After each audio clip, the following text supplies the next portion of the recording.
점심시간에 식사하다가 가슴 쪽에 튄 하얀 국물 보면서 남자친구 만나봤어? 이런 거 들어봤지?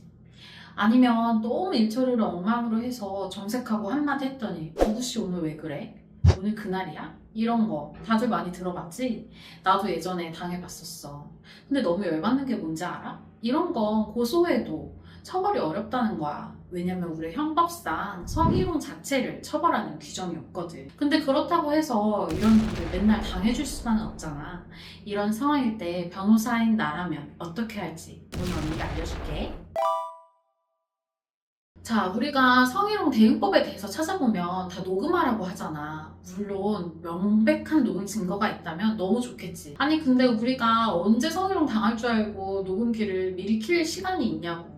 아니면 우리가 그렇다고 뭐 24시간 녹음기 들고 다닐 수 없잖아. 그런데 만약에 이런 사람들은 명백한 녹음 증거 없이 신고하면 일단 발뺌부터 하고 절대 인정 안 할 거 아니야? 그렇다고 처벌을 못 할까? 아니 그런 건 아니야. 대신 우리가 좀 철저히 준비를 해야 되거든? 이제부터 어떻게 해야 될지 단계적으로 알려줄게. 자, 일단 첫 번째, 증인 확보하기. 분명히 그런 성희롱성 발언을 했을 때 같이 들은 사람이 있을 거 아니야? 그럼 이번에는 우리가 먼저 녹음기를 켜고 그 사람이랑 얘기를 하는 거지. 왜 지난번에 우리 회식 자리에서 부장님이 이런 얘기 하셨잖아요. 그때 진짜 한두 번도 아니고 이런 성희롱 너무 불쾌해요. 그때 이게 진짜 부장님 말처럼 그냥 안부 묻는 거는 아니지 않았어요? 이런 얘기를 하는 거야. 그러면 일단 우리가 증인이 있다는 거에 대해서 먼저 그거에 대한 증거가 될 수 있고, 또 한 가지는 이런 게 있어. 우리가 성희롱을 형사적으로 처벌하는 규정은 없어도 근로기준법이나 뭐 남녀고용평등법 이런 데에서 금지하고 있는 직장 내 성희롱으로 우리가 신고는 할 수 있잖아. 여기서 항상 중요한 판단 기준이 뭐냐면 내가 예민해서 그 얘기를 성희롱적으로 받아들였는가, 아니면 누가 봐도 그 분위기 자체가 그렇게 느낄 수밖에 없는 상황이었나, 이런 걸 되게 중요하게 보거든.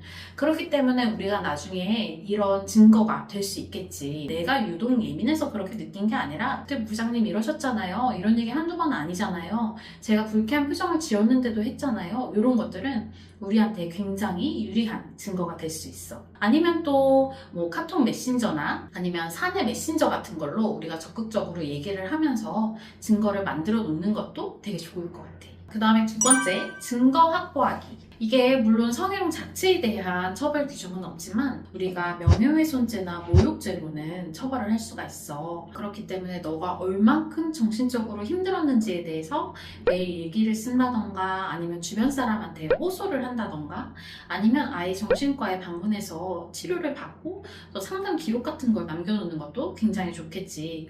실제로 모욕죄라는 건 어떤 거냐면 사실을 적시하지 않고 어떤 사람의 사회적 평가를 저하시킬 만한 그런 뭐 경멸적인 그런 표현을 하는 거, 이런 거를 우리가 모욕죄로 처벌을 할 수 있는데, 예를 들어서 판례 중에서는 상사랑 부하 여직원 사이에서 둘이 약간 부적절한 관계가 아니냐는 식으로 제3자가 이 여직원한테 밤에 이 상사를 존경하냐 이런 얘기를 좀 여러 번 했다가 벌금 70만 원을 받은 사례도 있거든.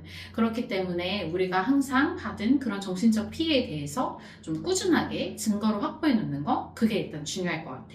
그 다음에 세 번째, 회사에 알리기. 근데 이거는 사실 회사 분위기마다에 따라서도 다르고, 또 그런 성희롱을 실제로 행한 사람이 어느 위치에 있는지에 대해서도 또 다르고, 오히려 아니면 내가 신고를 한 피해자임에도 불구하고 회사에서는 괜히 분란만 일으키는 게 아니냐, 이런 식으로 오히려 내 탓을 할 수도 있어서 좀 굉장히 조심스럽게 접근을 할 필요가 있어. 앞서 말한 것처럼 우리가 이 사안을 명예훼손이나 모욕으로 처벌을 할 수 있던가, 아니면 민사상 손해배상을 청구해서 좀 판결이 인정된다면 그래도 회사 측에서는 무시를 하기가 훨씬 어려울 거야.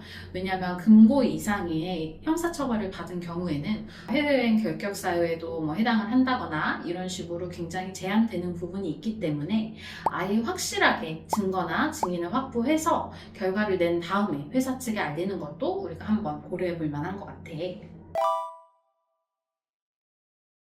자, 일단 성희롱 사건으로 회사에 문제 제기를 한 상황이고 지금 아직 면담은 하지 않았다면 지금부터 모든 대화를 다 녹음하는 게 굉장히 중요해. 내가 그리고 회사에 문제 제기를 뭐 이메일로 했다면 이메일, 문자라면 문자, 사내 메신저 이런 기록들을 철저히 남겨놔야지 내가 어느 날 그냥 갑자기 기분이 상한다고 갑자기 내 사수한테 구두로 그냥 전달을 하거나 그냥 갑자기 인사팀에 찾아가서 내키는 대로 얘기를 하는 게 아니라 언제 어디서 어떤 일들을 들었고 이 성희롱적 발언으로 내가 어떤 피해를 겪고 있고 요거를 굉장히 구체적으로 잘 기록을 남겨놔야지 나중에 추후에 회사에서 이런 절차에 대해서 문제를 삼았을 때도 우리가 좀 법적으로 대응을 하기가 훨씬 수월해. 만약에 이게 회사 내에서 잘 해결이 되면 너무 좋지만 만약에 사내에서 도저히 해결이 안 된다라고 할 때는 외부 노무사님 좀 도움을 받는 것도 우리가 고려를 해볼 수 있고 아니면 보통 이런 성희롱은 좀 반복적으로 일어나면서 또 성희롱 단독으로만 일어나는 게 아니라 어깨에 손을 올린다던가 이런 원하지 않는 그런 신체적 접촉이 함께 일어나는 경우도 굉장히 많거든. 이럴 때는 좀 아예 처음부터 변호사 도움을 받아서 강경하게 대응을 하는 것도 고려해 볼 만한 것 같아.